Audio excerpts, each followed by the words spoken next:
Is the recruitment process now underway? Absolutely. You know, I've been meeting a lot of agents, a lot of players. There's still players that I want to meet that are in the playoffs. There's managers that I've spoke to but had to put stuff on hold as they're in the playoffs. A tricky time because the promotion winning teams have sort of gone away and celebrated.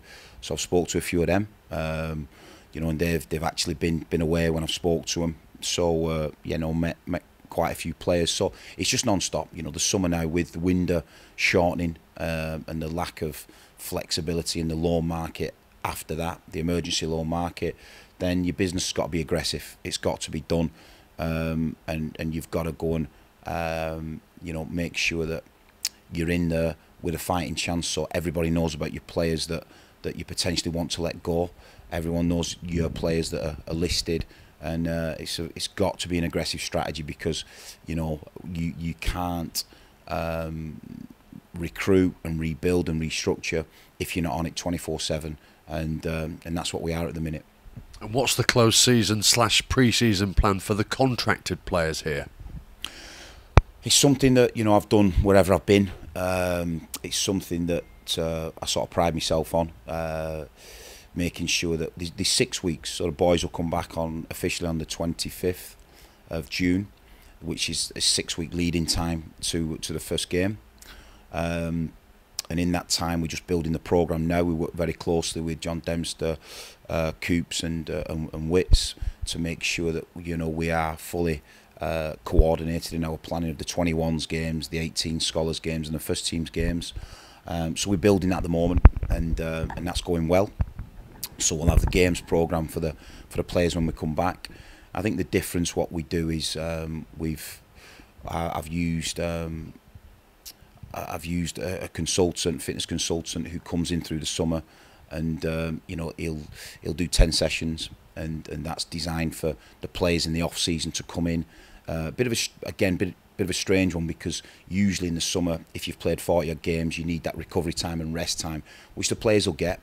Pierce he's going on holiday for a couple of weeks, and Pierce needs that downtime with the season that he's had. And Macca's played that level of games that require the right rest. But some of the lads who's only on 20 games, be really important, because our pre-season's a lot more intense. Then we'll have that prep time. They'll come in through the summer. They'll be doing the work. They'll be working on it. It's a great time to do your physical work and recruit for that physical power and that speed. And that's what they do through the summer. So the 21s and the younger players, your Jordan Grahams, they'll come in and do probably 90% of the sessions to build up their resilience, and build up their preparation for a really tough pre-season. And it's just basically covering every bit of detail. The boys have been in the last 2-3 days to do the testing, so we know where they are. If I'm being honest, I was a little bit disappointed with the testing, but that gives me great hope that there's massive amounts of improvement to be done, and I'll explain that to the players. So now it's just about looking forward, driving forward, and that playing squad that we've got already, and we're going to build and add to. It's how I bring them together, and we've got the pre-season, the off-season now, and the pre-season to do that, and that's the bit I'm excited about. Just very finally, you mentioned Alex McDonald there. We believe from what you've said he's on holiday or set to go on holiday. What's the situation with Alex at this moment in time? It's good. Well, the talks have been going for about 3 weeks now, so we got the CJ contract out of the way, and then I've been speaking to Macca for about 3 weeks. It's going really positive. We've got an option on Mac, so that's been exercised, and that's been being ratified by the league. But contract talks ongoing, and in a real positive fashion. Mac has settled up here. His daughter's really settled in the area, which is good. And I think probably his last 4 games, his form, you look at Macca and he looks like an happy-go-lucky kid, but and I probably got that wrong a little bit, because he was deep. He wanted his contract settling, and I think it had been a little bit ongoing. You know, so we had a chat and told him the clarity and what I wanted from him and that leadership role that I felt he could do. And I thought the last 4 games he was back to himself, you know, and you can see it had really settled him down as a person and as a player.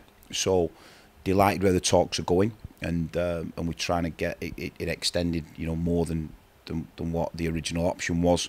And yeah, it's very positive. He's got a good agent who is mediating it, and he's very sensible, an agent that's played the game. And I always like dealing with the agents that have played the game. They understand, they've got that knowledge. And I've had some great communication with Maka and his agent.